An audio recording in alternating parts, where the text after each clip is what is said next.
All right, I wanted to answer some of these questions I got after my wrap here. I'll do a quick video on that with some explanations. Alan, yeah, he's right. So meaning if you collect $1, you close it if you lose $2. No, he was right. That's the one he did. The other one I was referring to was only $1. Um, or it wasn't actually a market measure. It was a game changer video. I think I posted what the guy did with the study.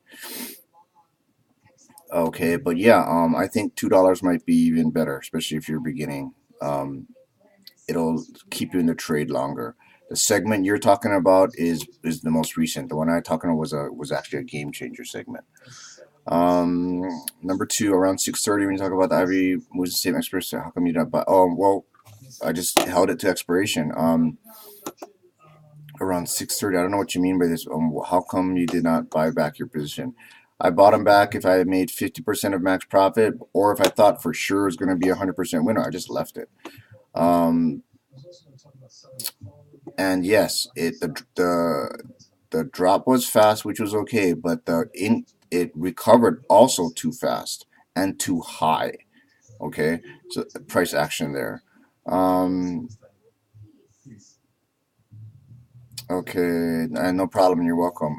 Yeah, whatever works for you. Trade whatever works for you, Alan. This was just an experiment I had for people who do not have time to watch the market. I was hoping to find something that anyone could do to lower their cost basis and have something concrete instead of just theory. And so how you could physically, in reality, do it. Because theory is great, but try doing it. It's a whole other thing. So that was the point of this little project. Um, Yeah, this project was pretty much on the SPY, but you can do it on any Sweet Bobby. You can do it on any underlying ETFs you like to do when IV rank is at least 35% or greater. On a stock, you do want IV rank 50% or greater, and you want on both of them you want to try to collect at least 19.8% of the expected move. Okay, um, but you can do it on any underlying. Just got to watch out for earnings, and then that'll bring me to one of these other questions down here. Um, okay, perfect. Um, how could you call me perfect? Yeah, you got to do like I said. What's good for you, Alan? Wait, uh, Alan. You're right. Except you're forgetting one thing. Um, you you gotta what? That's not necessarily true. Don't forget the big thing is liquidity. IV rank is very important, but you can have high IV rank, but if the stock is not liquid, you're putting yourself at a disadvantage. Okay, because if there's a wide spread between the bid and the ask, okay, and you're selling something for $1, but there's a 50-cent bid ask spread. I mean, that means you have to wait for a real big move before you can even make money. So if you want to stay out of this liquidity thing issue, go to Dole, go to your grid page here, guys, and see where it says Tasty Trade. You might want to just don't even go to notables. Stick with this tasty trade list or this high options volume list because usually with high volume there's good liquidity. But tasty trade, these are the actual. It was updated. I don't know when it was last updated, but I know it was updated in 2014. In the second half of 2014. But these are the stocks that pretty much Tom then usually just watch all the time. Okay, so what you want to do is you want to click on this, and here I'll clear the filters. I'll reset the filters. And look what happens. If you click on Tasty Trade right here, these are all the stocks they watch, okay, for the most part. So then you want to filter. You want to put exclude earnings, okay, because you don't want earnings. And you want this at 0, and you want to look at maybe 45 to 50 days out. So let's go 55 days. And you want IV rank at 50, okay. These are the ones you can trade, okay. And usually they'll all, see, they don't have the E on it, but usually they'll all have a tight bid ask bid ask. See right here, 24 is basically a penny wide. You see that? Penny wide spreads, right? Okay, penny wide. Oh, whoops. Okay, and even when you do an option, here, I'll do this. Go to strategies on XLU. We'll go to Iron Condor, and a golden gecko is basically this. 45 days to expiration, one standard deviation. You want to start off with your strikes 5 wide apart, especially if you're beginning. It's less risk. Okay, and you can see you're only going to collect 29 cents. All right. Okay, but Wait, I'll scroll. I'll zoom out a little bit. Okay, but as you can see, the strike, you can go to the option chain as well, but you can see the strike between the bid and the ask are tight. Like for example, I think if I double click anywhere here, it'll show me the well, for example, what at XLU? Let me just go to where you see it in Thinkorswim. Here, go to the trade page. So here's what I mean by a tight bid ask. See how tight it is? It's pretty tight from February 42 days in the SPY bid ask when you're selling something. Hold on. Let me just go to like 84% out of the money, which is 1 standard deviation away, roughly like right around here. Here, look at the bid ask spread, $3, 2 cents wide. What that means is, look, if you're selling something at $3, right, and you have to buy it back, you want the spread between here and here to be really tight, because that way you don't have to look for a large move, right? Because this one, look, if you're selling something at $3 and you have to buy it back at $5, there's a 2 cent gap you only have to overcome. Versus something like a wider gap, like even if I go to like super far out. Here, if I sell something at oh, that's in the money though. You're looking at you're selling out of the money stuff. So yeah, well, let's look at something that's not liquid, like I don't know, shoot. Well, anyway, I'm trying to think of a stock that's not that liquid. A lot of the biotechs are not liquid.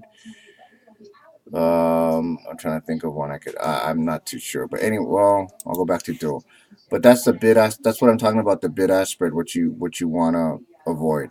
Okay, so if they don't have these liquid, well, on the buy side you don't care, right? Like if you click on these teardrops, it'll say why the bid ask spread is 13 cents. You see that? Whoops. Okay, between the bid and but you don't care on the buy side because that's just your insurance. All right, but that's it. Okay. As you notice, 29 cents is not a lot, so that's because it's a cheaper underlying, and we did our spread only 5 strikes wide.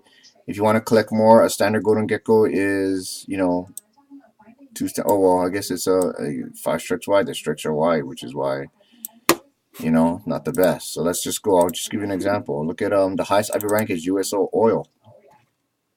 Okay, real quick. Good strategies, Iron Condor. You can do this on any ETF. IV rank is high. There we go. Hit go. And I'll zoom out one click. Here we go. So look, even 5 strikes wide, you're past the 2 standard deviation mark already, so you can collect 43 cents. Your probability of success is 75%. Okay, of making a penny. You can do these all day long. You notice there are no teardrops on the selling side. Okay.